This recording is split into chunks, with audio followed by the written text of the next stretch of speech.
So to start off my series of things every skater should know, I want to talk to you guys about the best skate wax. I think it's a pretty good starting topic. Now, please stick around for the whole entire video because I discuss a lot of stuff that I wish I knew when I was learning how to skate. That's pretty much the whole concept of this series. So wax is used for rails, boxes, copings, objects that we wish to slide or grind on. Now you're probably like, wow, I already knew that, thanks. But what is the best skate wax? You know, there's a lot of interesting skate waxes out there, but what skate wax will give me the best results? Some of you guys probably already know the answer, but I want to make a video explaining it.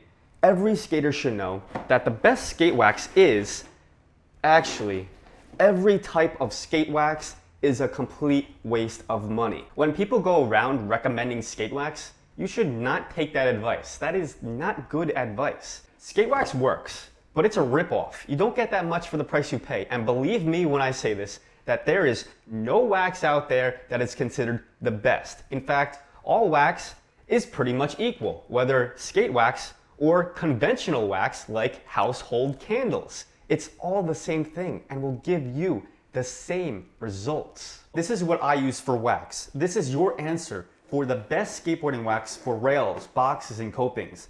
No, it's not Super Magic Antimatter Wax 3000 that I'm getting paid to advertise from some stupid company. It's just a candle that I found around the house 2 or 3 years ago. It works. As you can see, I kind of ran over it a few times, but these generally last me a very long time. Like, I have no problems with it. I don't have problems applying it, or it coming off when I skate, or it melting. I could just wax it once, and that will last me the whole session. So if you need wax, instead of buying a little tiny skate wax thing for $2 to $4, either look around the house for a candle, or go to a grocery store, Walmart, Target, or Michael's, and pick yourself up a giant candle for $5, and that wax will last you a really long time. What brand of candle should you get? Anything. Anything is fine. Normally, I just go for the pillar-looking ones. Skate wax, candles, it's all paraffin wax. Also, paraffin wax and beeswax, if you do the research, you'll find that they have relatively the same characteristics. So regarding magic wax, beeswax isn't all that much better than the paraffin wax used to make candles. One of the major selling points of beeswax is that it is practically melt resistant. But compared to your standard pillar candle like this one, the beeswax melting point wins by only 10 degrees.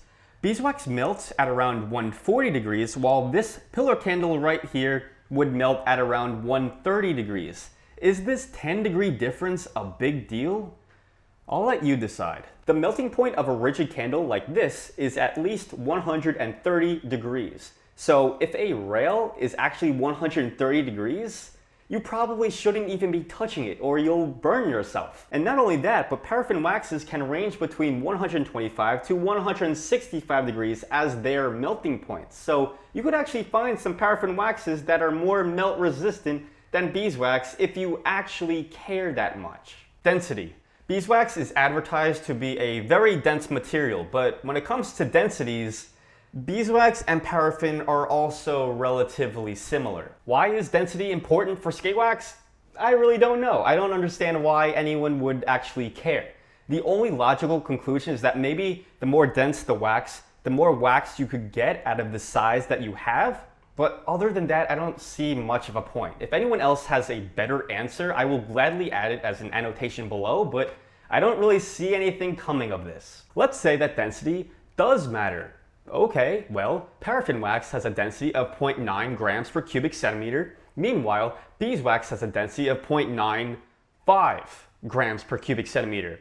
Beeswax wins by 0.05 grams per cubic centimeter. So what does that mean? Beeswax is 1.06 times more dense than paraffin wax. Keeping in mind that 1 times more dense means that it is exactly identical. So that 1.06 is nothing remarkable. So 6% more, I really don't see the point. And not only that, but with $5, you could get a lot more paraffin wax than beeswax. That added 6% more density for that smaller bit of beeswax is not going to tip the scales. Just to throw this out there, some beeswax or some sources label beeswax as 970 kilograms per cubic meter, which translates to 0.97 grams per cubic centimeter. So if we use that number instead, that means that the beeswax is 8% more dense than paraffin. It is 1.08 times more dense, which again is basically nothing. Also, I've used wax for years and I've never had a problem. I don't see wax being an area of innovation.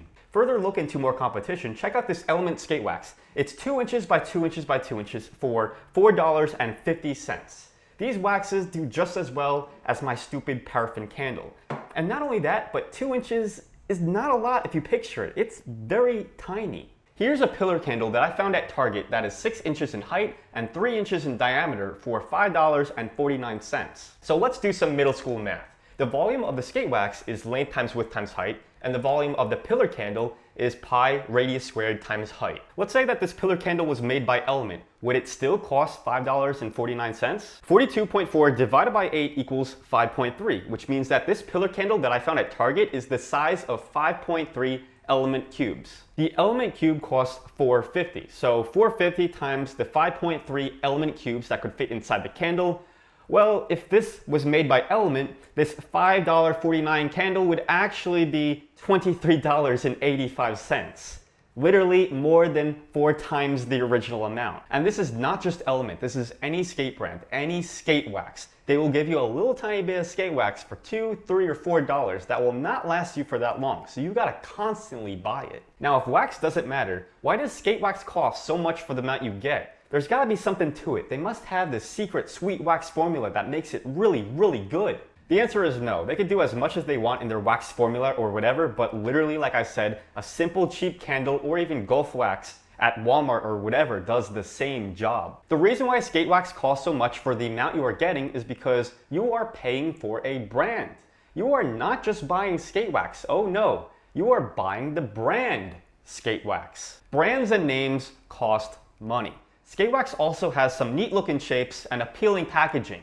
It looks nice. It's wax plus the bells and whistles. That's why it costs so much. For the majority of us skaters, we don't want to constantly pay for these brands or these extra details, so we don't buy it. And I know, businesses in skateboarding love to throw in those scientific terms to make their products seem more high-tech than it actually is to separate themselves from the competition, but you hear these words being thrown at you. Featherlight, titanium alloy, epoxy resin. But do you actually research this stuff?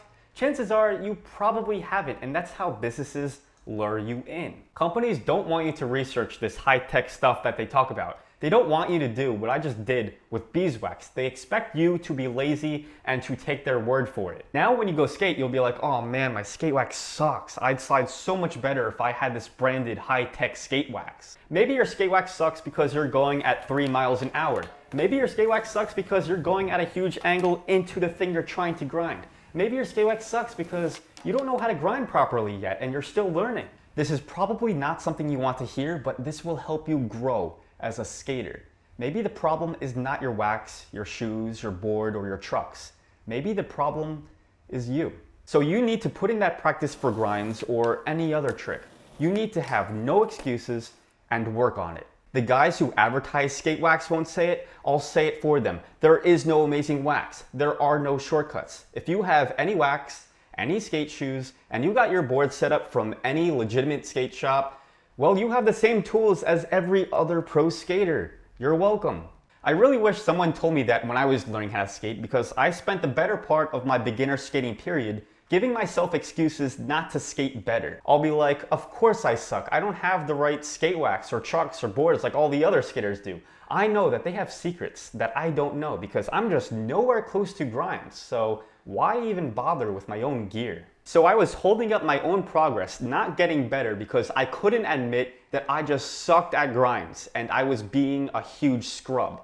But that's how it goes. The first step before being really good at something is sucking. Sucking a lot, and then over time you get better. I was bad at skating at one point too, and now I'm just moderately bad. But I mean, if you want to support a company or a person and buy their skate wax, then go ahead. I'm not stopping you. But I personally don't want to pay for these brand names along with their useless bells and whistles and over-exaggerations. And I'm pretty sure a lot of people don't want to either, which is the purpose of this video. I'd rather go for a simple product that's already been mass-produced for cheaper. That's all I'm gonna say. There is no best wax for skating. Skate wax, huge ripoff. Gimmicks, really stupid. So buy any candle or golf wax at any grocery store or Walmart or Target, and based on my experience, it will get the job done for longer and for cheaper.